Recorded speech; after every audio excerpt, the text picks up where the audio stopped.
started. Good afternoon, everyone, and welcome. Thanks for taking the time to join us today for our fourth Healthy Waterloo webinar, Healthy Waterloo in Action, Case Study Review. My name's Russ Tupling. I'm a professor and chair in the Department of Kinesiology and Health Sciences here at the University of Waterloo, and I'm very happy to be co-leading the Healthy Waterloo initiative alongside my colleague, Steve Fisher. Before we begin, I'll start with a territorial acknowledgement.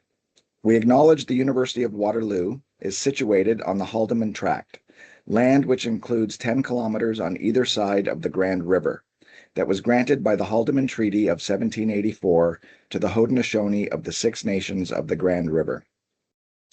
The land inside and surrounding the Haldimand Tract is the traditional territory of the Attawandaron, the Anishinaabeg, and the Haudenosaunee.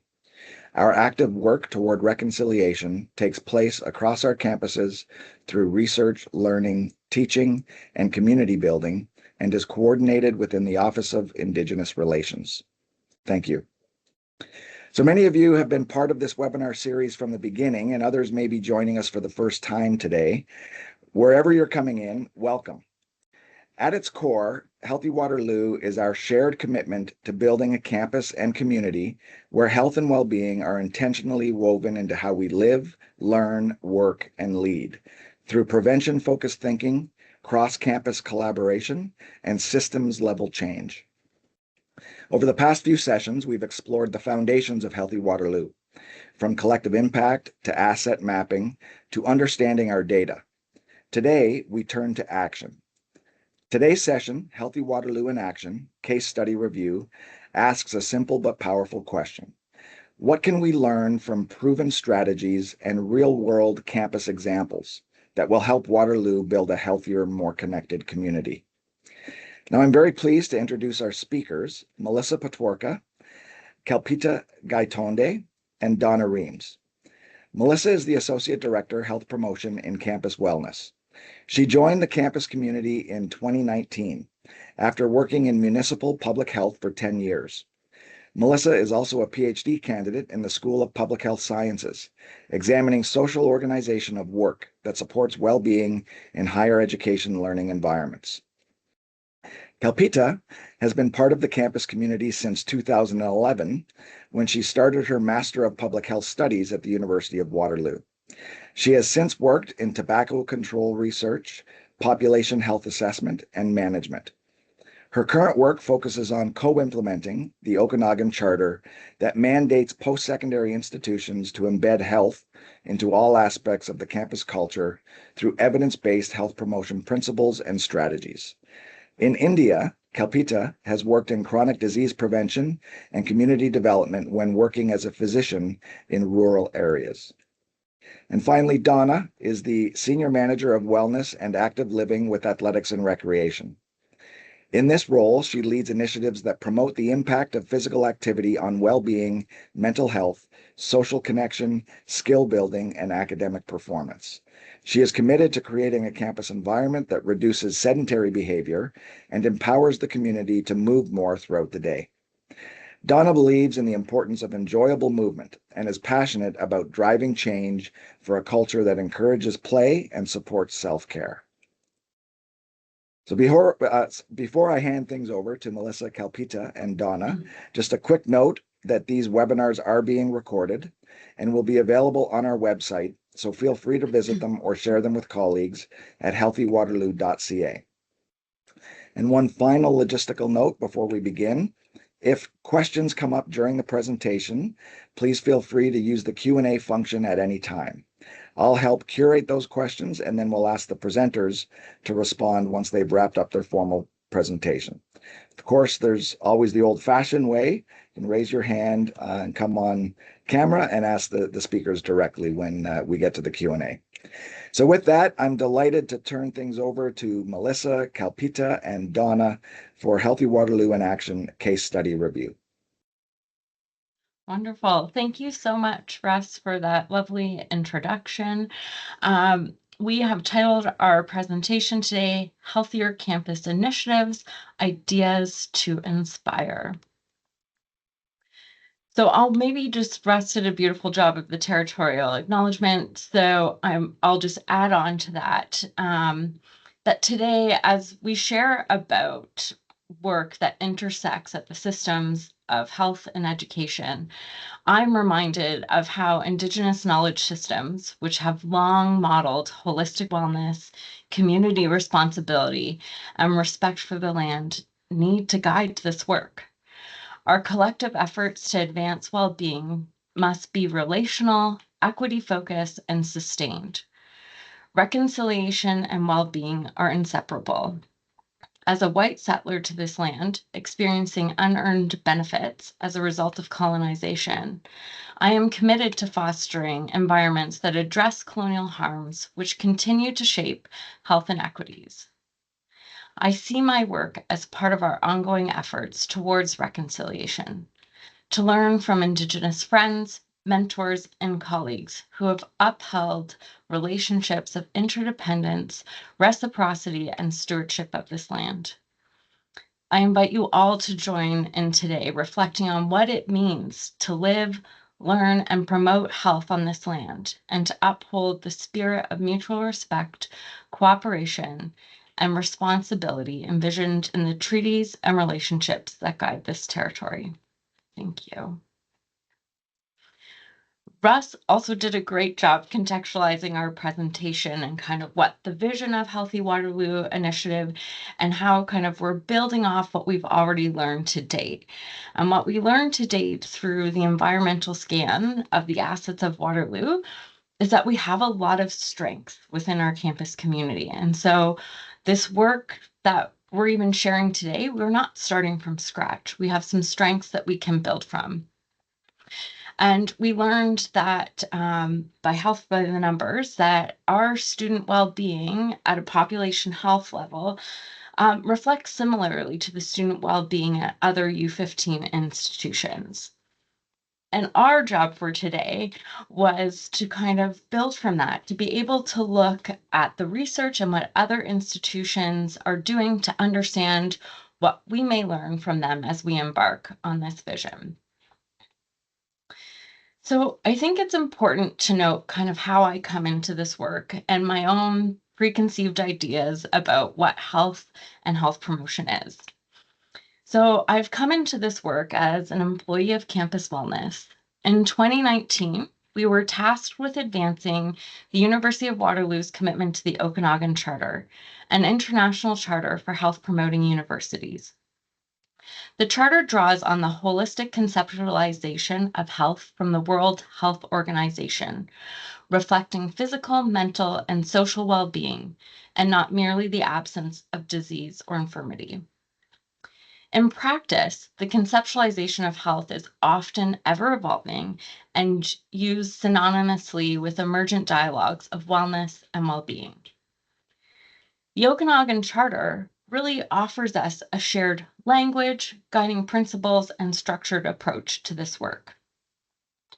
Health promotion is all of our day-to-day work, all of us three presenters, and it's understood as a proactive process that moves beyond a focus on individual behavior towards a wide range of social and environmental interventions to address determinants of health and improve health, social justice, equity, and sustainability in all settings, organizations, and systems.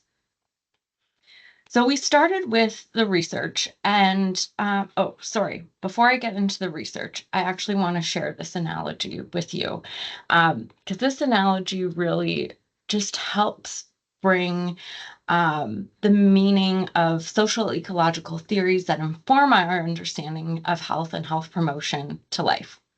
So the quote reads, "If the frogs in a pond started behaving strangely, our first reaction would not be to punish them or even to treat them. Instinctively, we'd wonder, what's going on in the pond?" Here we understand an individual's health by examining the environment in which they exist, both physical and social, and that we're interested in acting and intervening on the environment, not necessarily the frog. If we look at the pond of Waterloo, this can include the culture of our institution or our departments and teams, The committees we're a part of, our buildings and green spaces. For students, this could be their residence and relationship with their instructors, or the pedagogical approaches utilized in their classroom. To improve well-being for employees and students requires interventions at multiple levels of the university. We ask ourselves, what about the pond at the University of Waterloo invites people into engaging in their learning, activities, and services? And on the flip side, what about our pond sets up barriers or exclusion for people? In our day-to-day work, we have been challenged by scholars on this campus. And I quote Dr. Elizabeth Burberry, we need to stop asking just what health is, but rather how it happens, how it functions, where it is located, and who or what it excludes, even when it's socialized or universal. What is required of our multiple modes of being to make sustainable health happen for all? These are the big complex questions that we grapple at every turn of this work. Uh, so advancing well-being in higher education as a setting is unique compared to other settings in which I've worked to advance well-being. Higher education is a public institution with a public mandate to create new knowledge for community benefit. It's a place where often students are undergoing big life transitions. And so, how are we equipping them with the skills and knowledge and care to go out into the world to be responsible and caring global citizens? Higher education institutions are ultimately entrenched in colonialism, racism, ableism, and sexism, and are beholden to neoliberalism. And higher education is defined by a culture of competition and performativity, which is ultimately at odds with well-being. We know that faculty face increasing scrutiny of teaching, greater pressures to secure research funding, demands to commercialize research, and increase enrollment and class sizes. And equity deserving groups who face systemic barriers to well-being and belonging in higher education continue to be disproportionately impacted by this culture of performativity. The patterns in which faculty workload is assigned or taken up and rewarded in academia often perpetuate these inequities.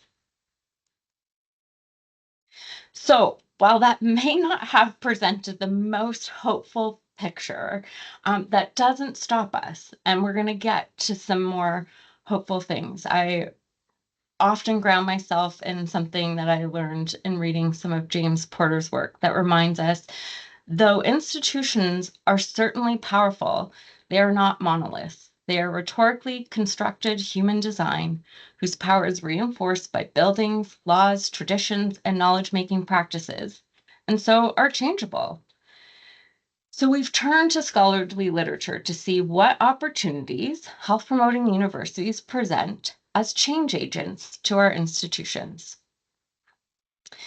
In 2021, Squires in London traced the evolution of health promotion in higher education in Canada, grounding their work in the Okanagan Charter and the theoretical framework of a whole university leadership for health and well-being from Douris and colleagues. Their investigation found that universities who are making successful progress had the following strengths, which we can consider in terms of our own approach.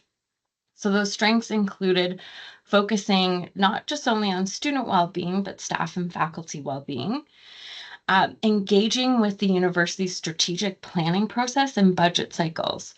So wherever possible, they made it so that it was part of the business of, holding board and Senate accountable to this work and aligning health promoting university perspectives with core priorities of the institution, such as recruitment and retention.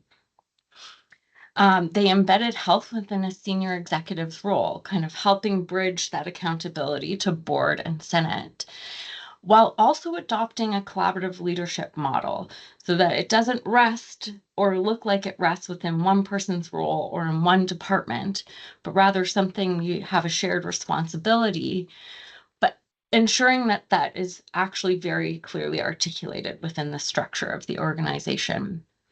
having defined goals and milestones that guide the work, ensuring that there is dedicated resources, including human and financial, continuing to ensure that there's visibility and prominence of the work, um, and often using external charters and policy that to drive that high level engagement and ultimately link back up to those broader initiatives. Doris's theoretical framework emphasized the need for a balanced approach to senior level commitment with wide-ranging and meaningful engagement and participation. So top-down was really a key ingredient for making progress on health promoting universities. And that top-down really kind of focused on two aspects, having that political support of leadership, but also having buy-in from academic stakeholders. Whereas the bottom-up approach was necessary to kind of galvanize the existing strengths, harness grassroots collective movements to have that work line up with the mandates of health promoting university. And a big part of being able to ensure that participatory is that we're actually equipping those groups and existing strengths with the tools, but then also to listen and commit to acting on what we're learning. So that research speaks to the very practical aspects. And what I would argue is maybe even more important is that we pay attention to the values and principles that underpin health promoting universities. So the first one is to use a settings-based approach or a whole systems approach, looking at the environment, so the pond, and intervening at several levels. Disrupting normalized and dominant discourses of well-being. And to disrupt these, it requires us to give voice to voices that have historically been silenced in the realms of knowledge production within higher education. Well-being work requires us to identify and expose intersecting systems of power that create those opportunities for some and not for others. And when we do so, we can begin to prioritize intersectionality and principles of collective liberation that are borrowed from transformative justice movements. And utilizing participatory approaches that move beyond consultative processes towards empowerment, where we place final decision-making in the hands of those whose well-being we are trying to support and commit to implementing what has been decided. But for effective empowerment to even happen, we need to foster relational geographies of care where people feel belonging, safety, support. Without this, we can't expect folks to participate meaningfully. So now I'm going to pass it over to Donna, who's going to speak to some of the other existing frameworks that inform and guide some of this work. Awesome. Thanks, Melissa. So continuing this idea that we are not starting from scratch, there are a lot of resources, examples, frameworks out there for us to reference as we continue this work. I will note I'm not going to go too in depth with each of these, but everything within the slide deck is linked, and we will share our slides. So if you get curious about it, you're welcome to go through and explore. So on this slide, I want to highlight 3 frameworks that shape how institutions approach health promoting campuses. The first 2 you've heard about already. So number 1, the World Health Organization's Healthy Universities and Campuses approach is the broadest global framework. It comes out of public health thinking and promotes a whole campus approach, as Melissa was just speaking to, meaning health and well-being should be embedded in every part of university life, from policies and governance to the physical environment and our campus culture. This framework is used widely, especially in the UK, and it really sets a stage for thinking systemically about well-being. We also have the Okanagan Charter, which should be very familiar by now. We talk about it a lot. It also takes a whole campus idea and it formalizes it into an international commitment for colleges and universities. So when institutions sign the charter, they're publicly committing to becoming a health promoting university. The University of Waterloo has made this commitment. And the Okanagan Charter provides us with this shared language, some shared principles, and a common vision that unites institutions around the world. Also existing is the Limerick Framework for Action. So it is newer and it's intended to help with the implementation of the Okanagan Charter. So Okanagan Charter says what we commit to. Limerick Framework focuses on how to do it. It offers practical steps and system-wide actions that help institutions move from aspiration to action, all aligned with the Charter's principles. Side note, one of the taglines in it is thinking global, acting local, which is a little familiar. So together, these three pieces form a continuum. There's the broad global approach, a formalized international commitment, and then a concrete roadmap to bring that commitment to life. Next slide, please. Here are some other major global frameworks that may come in handy. So they help universities guide their healthy campus work. So the first one is FISHU Healthy Campus Initiative. This comes from the International University Sport Federation. It's very criteria-based. Institutions work through a digital platform and are assessed across 100 measurable indicators in 7 well-being domains. For those of you who have been on campus for a while, it reminds me of, we did something similar for staff where you work towards certain criteria and attain certain levels. An example of an institution that has done the FISHU Healthy Campus Initiative is the University of Calgary. They achieved platinum level recognition. It's also a cool example because they tied it into research and academic experiences. So they had a student leading the work to achieve the recognition. Number 2 on this list is Ireland's Healthy Campus Charter and Framework, led by the Higher Education Authority. This framework is national policy aligned, meaning every institution in the system is encouraged to embed health and well-being using a shared government-supported approach. It connects healthy campus work into a broader public health goal, or into broader public health goals through an initiative called Healthy Ireland. It's very systems level and it's very policy oriented. The Healthy Campus Framework from ACHA. This one helps campuses assess their infrastructure, services, partnerships, and culture. It positions well-being as foundational to academic and organizational success, and it ties strongly to the academic mission and research environment, not just focusing on student services. The UK Healthy Universities Network also has a model and framework for action. This is a whole university settings-based model that emphasizes participatory approaches and coordinated system-wide action. There's some common themes in all of these.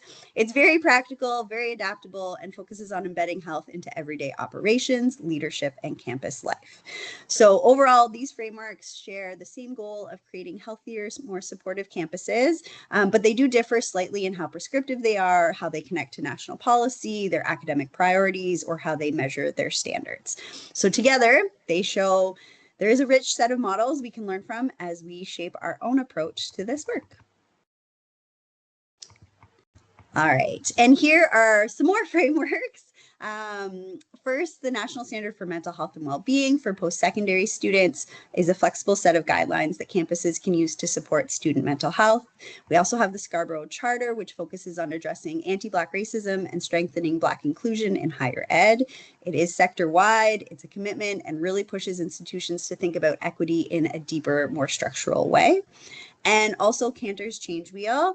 It's not necessarily specific to campuses, but it is a great reminder that real change needs alignment. So talking about strategy, systems, culture, skills, all moving together. It reinforces that well-being work isn't just a program, but we're talking about organizational change. Together, these standards, commitments, and tools for thinking about how meaningful change can actually happen will come in very handy for our work. Okay, so we've looked at frameworks. These are some networks and other resources that exist. So we've got the Canadian Health Promoting Campuses Network is a national network that brings campuses together to embed health, well-being, and sustainability into everyday operations. This essentially includes any university that has committed to the Okanagan Charter. Examples include McMaster, Queen's, TMU, UBC, UCalgary, Guelph, U of T, Windsor, Laurier, and us. We also have the International Health Promoting Campuses Network, same thing, but international scale. And finally, the Center for Innovation in Campus Mental Health is a Canadian resource hub offering tools, models, and best practices to strengthen student mental health at a systems level. All right, and my final slide. So establishing that overall we have a really strong ecosystem nationally and internationally that we're plugging into for our work with the Healthy Waterloo Initiative. On this slide is just a list of some well-being initiatives happening at other universities. It is definitely not an exhaustive list. So as mentioned, everything in here is linked for you to be curious about and check out on your own time. If there is a well-being or health initiative that you're aware of happening on another campus that really inspires you, whether it's about mental health, physical activity, sustainability, food security, indigenization, EDI, anti-racism, or anything else related to health and well-being, please share it. You can either drop it in the chat or email me separately. I love the idea of us building a little reference library as we look at what we would like to do. Also an example for me that's not included on this list purely because I didn't know how to link it or say it. But so I work in athletics and recreation, and both Queen's and U of T have reputations for high academic success as well as very competitive high academic performance. It's baked into the brand, and it's never presented as a trade-off of one or the other. They also have really strong recreation programs, and I love that. Okay, but back to the slide. So these are all individual initiatives. There is so much out there, and there are a lot of schools doing specific things really well. Where it gets fun, in my opinion, is when we get curious about how all of these things intersect and contribute to the bigger picture of a healthy campus. So for our case studies today, we're going to look at institutions that pull efforts like this into a bigger, more coordinated strategy. On that note, I am going to pass it back to Melissa. Thanks, Donna. Okay, so now we're diving into 2 examples that we found, and how we chose these case studies out of all the examples. As you can see, there's many things that can guide and orient this work, and they're active all over the globe.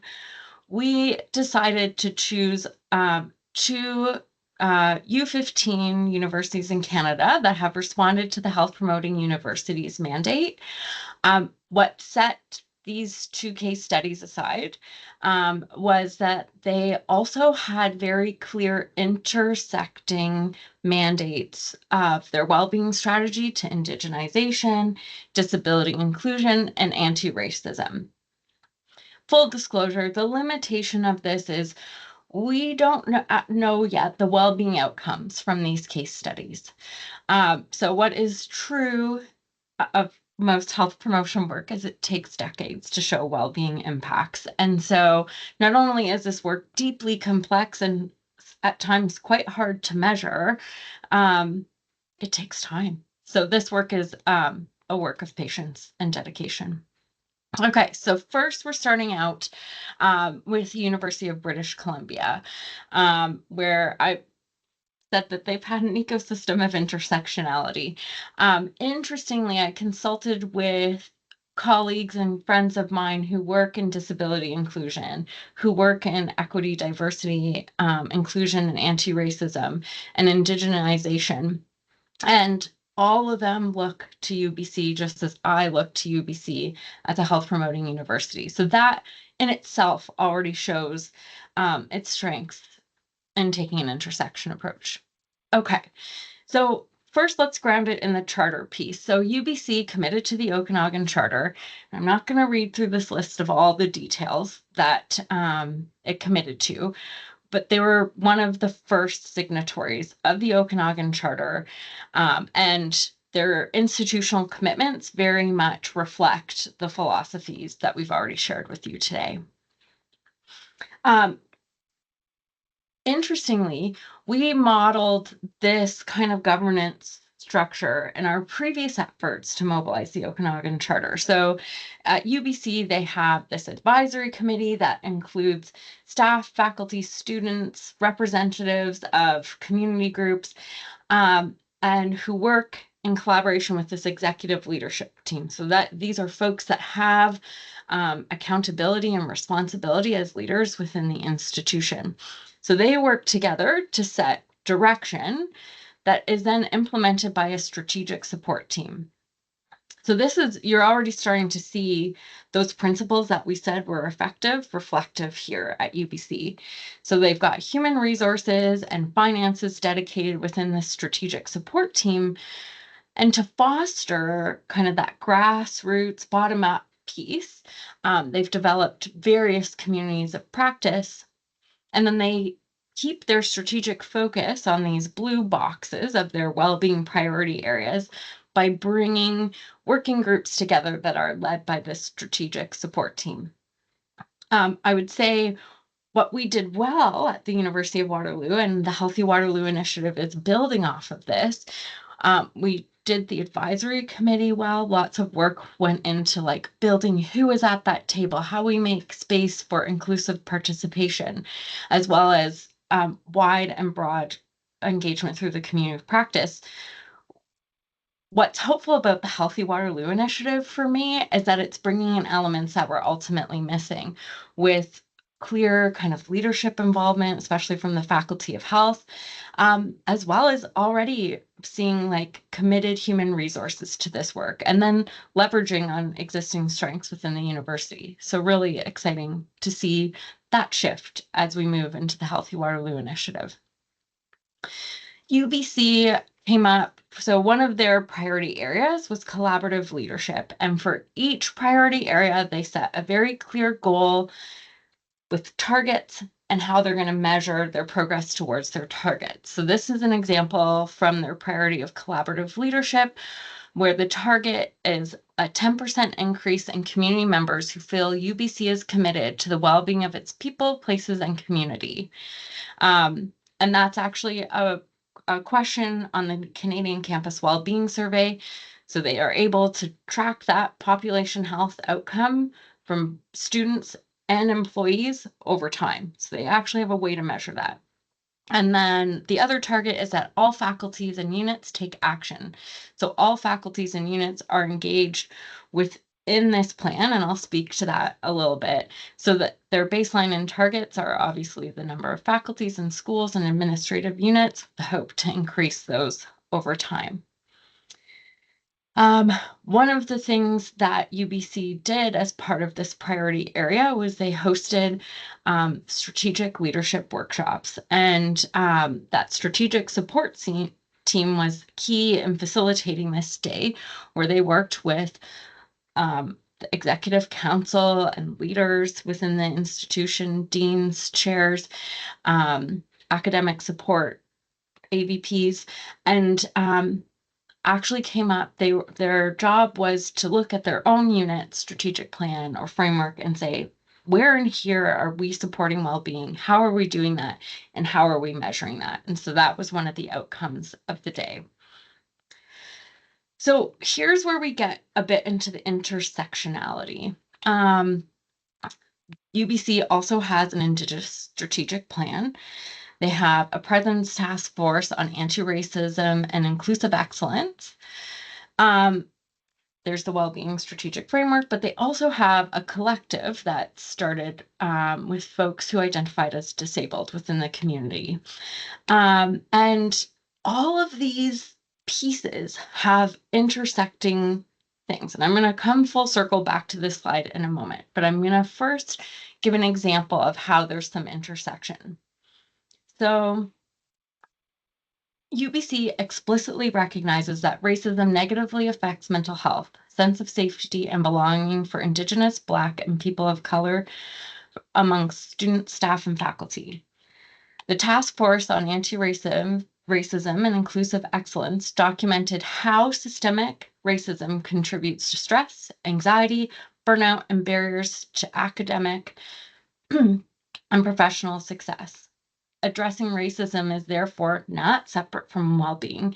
It's foundational to creating environments where people can learn, work, live, and thrive.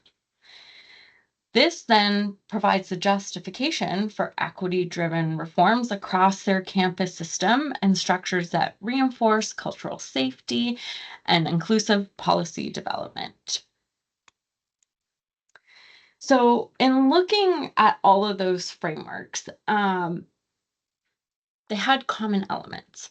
And so some of those common elements are community engagement. So having very clear listening sessions and partnerships with Equity Denied Group. Indigenous leaders and Indigenous communities were giving direction on where the strategic plan should go and how it be implemented. Anti-racism work was also drawing similarly on listening from Indigenous, Black, and people of color within their community and using participatory processes. They also took a universal design principle. So this idea of like, we need to be thinking about where those systemic barriers are and how we can be designing more inclusively. UBC takes a whole systems approach through their strategic equity and anti-racism framework rather than relying on isolated initiatives. So the framework integrates anti-racism into structures, teaching, learning, leadership, and everyday interactions across the campus. And so this systemic approach helps to address root causes of harm and exclusion.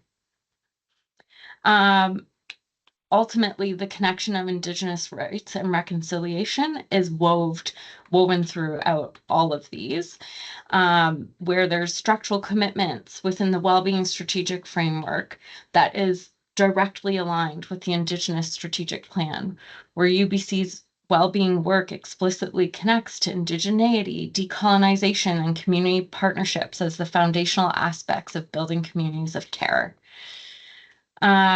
Continuous improvement, meaning that each one is built on this foundation that will work with our community, try to implement what they've told us to, see how it goes, make changes, improve, build on that. So this culture of continuous improvement, and then targeted supports. And so I'll give an example of how UBC does targeted supports around community-centered well-being. So UBC invests in targeted well-being supports that recognize different lived experiences of racism. This includes initiatives supporting Black student mental health, mentorship, community spaces, and culturally relevant services. Indigenous engagement and reconciliation that's guided by their Indigenous strategic plan emphasize cultural safety, community partnerships, and healing, with key contributors to individual and collective well-being. So where would we go from here? What would we take from this? Really, they have a unified approach to belonging, well-being, and a safe campus environment. All of their initiatives contribute to UBC's broader commitment to psychological safety, human rights, inclusive learning, and working environments. And so I ask myself when I look at UBC, what would it look like to have one unifying framework? What would it look like to have collective impact goals across all of those that speak to each other and to use shared resources? And that's where some of the inspiration for me comes for the Healthy Waterloo Initiative. Over to you, Kalpita. Thank you. Thanks, Melissa. So as Melissa stated, we have a second case study from the U15 universities, and she's talked about how we chose the case studies, some of the guiding principles for health promotion, and some common elements that are common to these universities using whole systems approaches.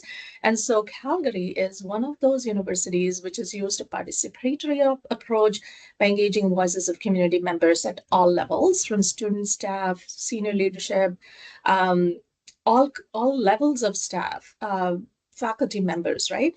And how they've built on their strengths with the local Indigenous communities, as well as other communities, and they have brought them into the decision-making process. And so one of this approach, I'm going to start with a quote from Elder Kerry Moore, who is a wellness elder and lodge keeper at the Grandmother's Lodge at the Faculty of Social Work, University of Calgary. And she aptly captures the essence of well-being work.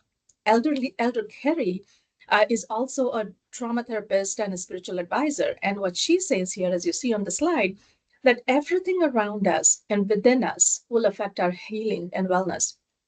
What we do will affect us and everything around us too. And we're just another species on Mother Earth, and we need to know who we are to heal.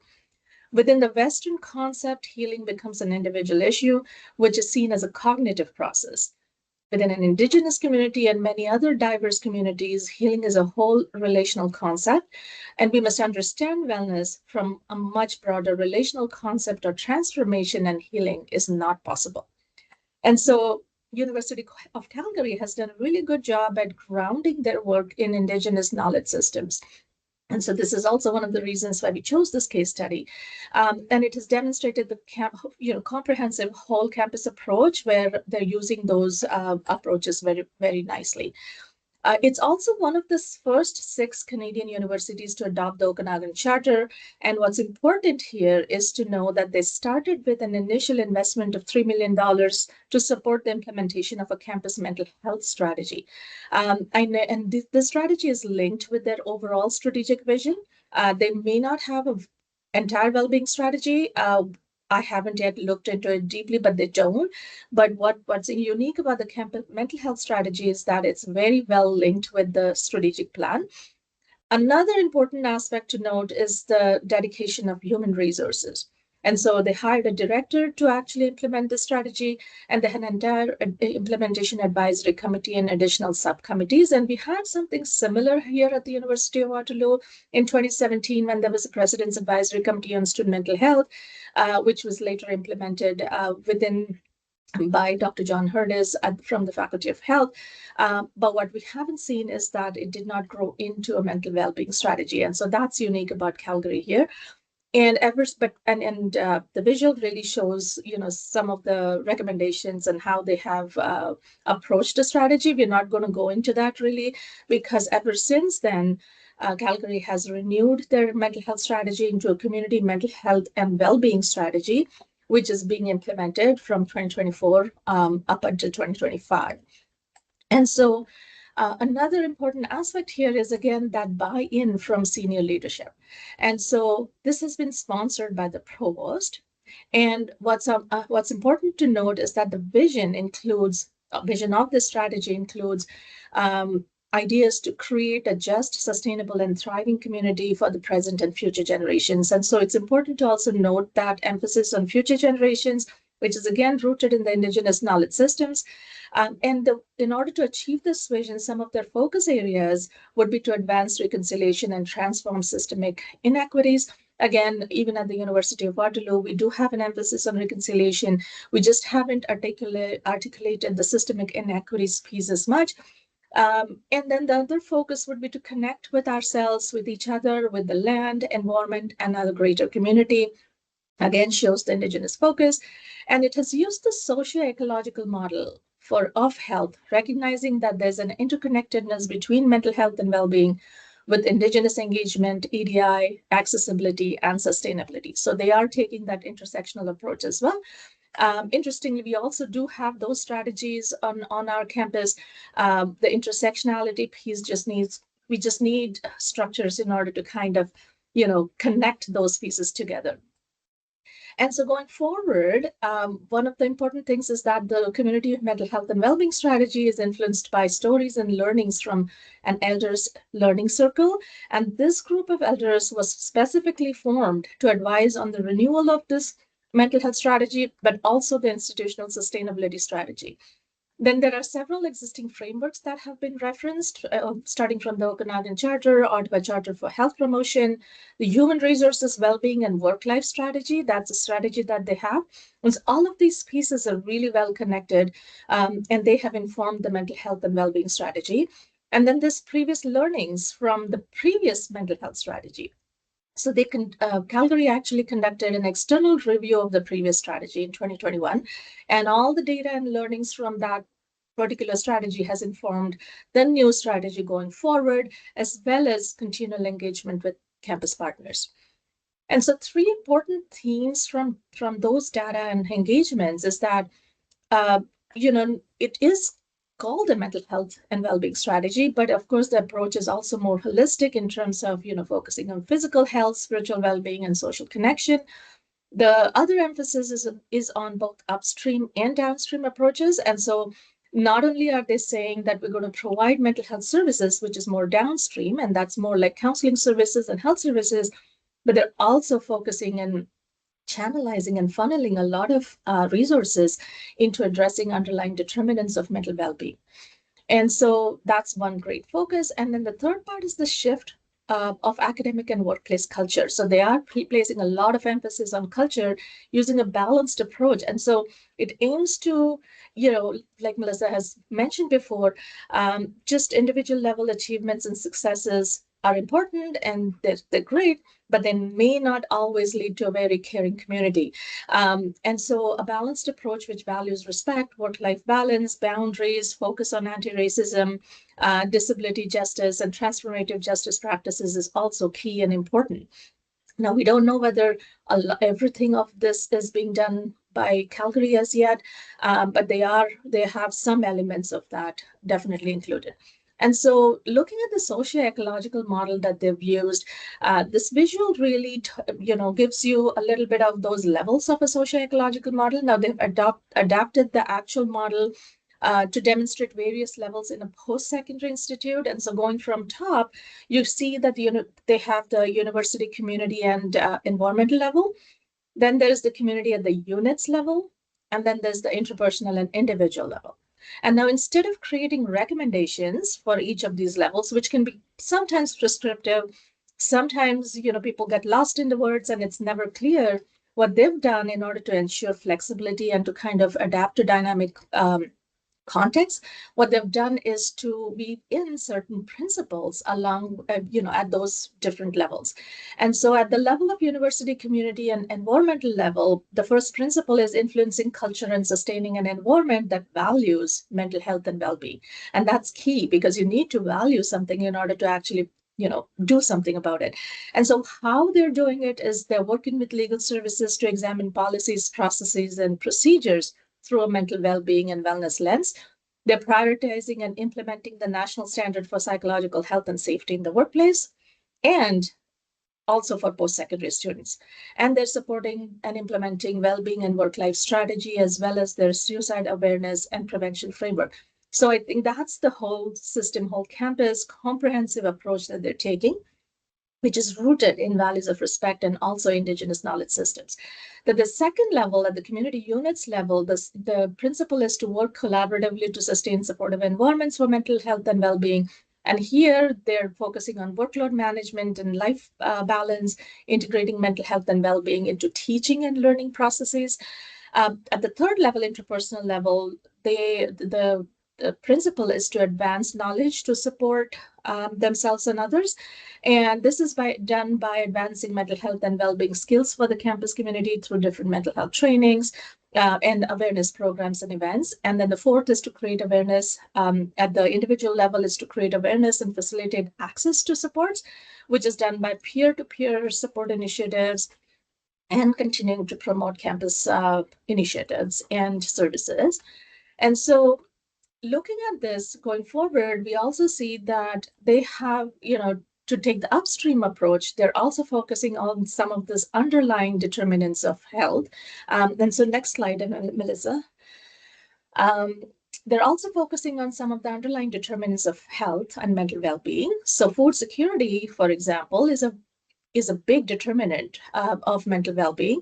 If someone's not feeling food secure, they're not going to be feeling mentally well or physically well. And so Calgary has this campus hub, which is like an actual physical space that is dedicated to food initiatives and with several low-cost programs. Ladle Up is like a $2, students can buy a soup and a bun for $2. There's Breakfast Club where $3 smoothies, $2 grab and go breakfast. And so some of these, what's important to note here is that, again, we have similar initiatives from WUSA and GSA, which are operated at the University of Waterloo. But the unique aspect here is that the university itself has also provided some operational dollars to the student bodies in order to run those programs. And then going to the spiritual well-being piece, they really have done a great job in kind of beefing up and focusing on spiritual well-being. They have a faith and spirituality resource center, or a spirituality center, which is dedicated to cultivating a pluralistic community. And that's by encouraging cultural and religious literacy, community building, social change, which is integral to student experience. And so students actually learn all these things as part of that, being in that center through their courses sometimes. And so key highlights show, some of the key highlights that show a comparison between Calgary and Waterloo. I've included them there. University of Waterloo has a multi-faith and spirituality resource team as well, which is a great team of dedicated individuals who are doing fantastic job with students. But most of them are volunteers. Only two of them, we have about 12, only two of them are paid. And then they have multiple challenges in actually doing this work.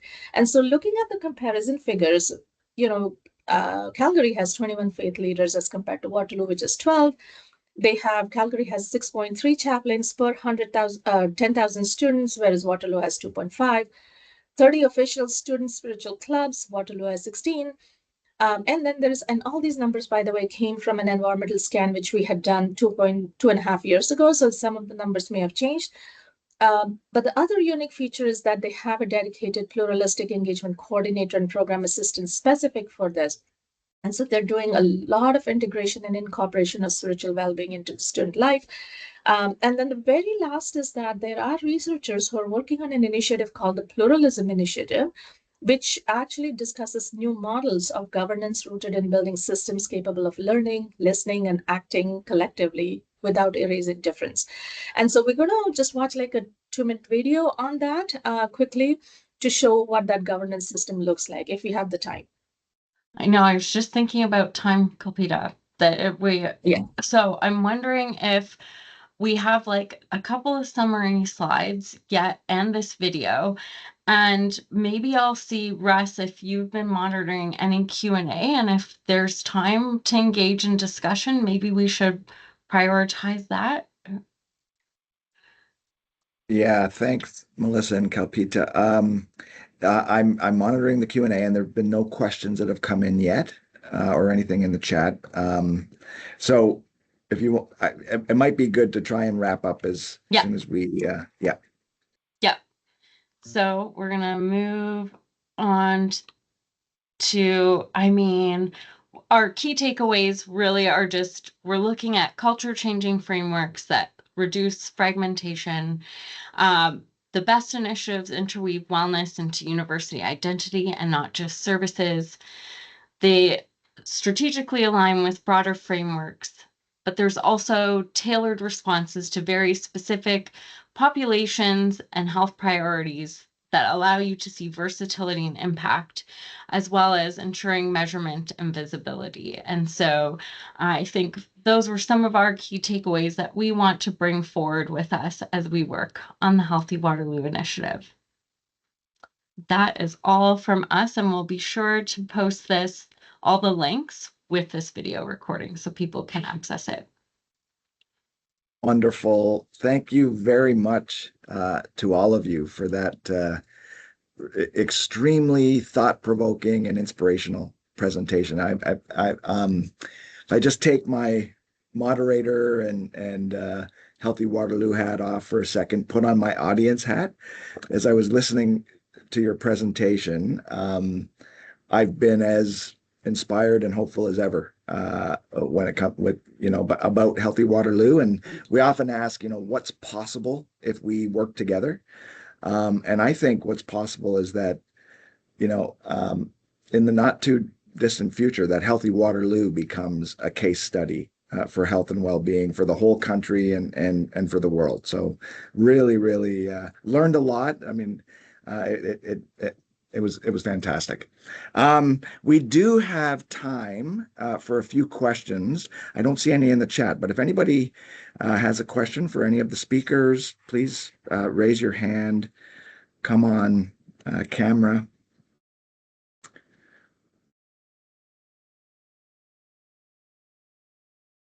Okay, great. Leah, go ahead. Okay. Oh, sorry, make sure you can see me. Okay, now I'm going to preface this by saying I come to this as a health promoter in campus wellness. So I do very much lean in that direction. So first of all, I just want to thank my colleagues, Kalpita and Melissa, for a fantastic presentation. for really laying out, I think, the complexity of this work. It is very complex, and I really appreciate the intersectional approach that you took. I think, and I know we collectively think about this as a team very often, but I think, like, as anybody in the audience would wonder, because it is so complex and abstract in some ways, where would you start? Like, where would you start with the University of Waterloo in terms of, sorry, my dog is barking in the background, I apologize. In terms of doing this work, like, where would you place that priority? Yeah. And sorry for the barking. Thanks, Leah. Thanks for that thoughtful question. Yeah, I mean, I think where we're starting is reflected in the process that Russ and Steve are leading. On March 4th, the Healthy Waterloo Initiative is hosting a community event where they're thoughtfully bringing folks from the community as well as across campus, student voices, but also leadership who are coming together to help kind of inform where we need to go. And I think listening to our campus is actually where we need to start. You know, a lot of people said, you know, we have a lot of work where we've done some listening, right? Like I think of the recommendations from the President's Anti-Racism Task Force, the newly released trans and non-binary strategy. Bringing that together with what we're hearing in this community conversation, I think points us. And I think if we're using that principle of health promoting university, it's listening. It's saying we hear you, and now we're going to act. And so ideally, it's that intersecting pieces of like, let's not just work on food security without thinking about the groups who are disproportionately impacted by food insecurity, and how can we embed that into programming and initiatives that are already trying to reach those individuals. So really kind of this and again, this all links back to Healthy Waterloo is starting with this collective impact framework, which will ultimately lead us there. That was a vague answer, Leah. Listening is where we're going to start. No, I don't think that's a vague answer. I think that's a fantastic answer. I really appreciate it. I think that participatory approach is so fundamental, and people at the end of the day want to be heard and they want to see themselves in it, right? So I really appreciate that. Thank you. And then can I add a little bit more to that?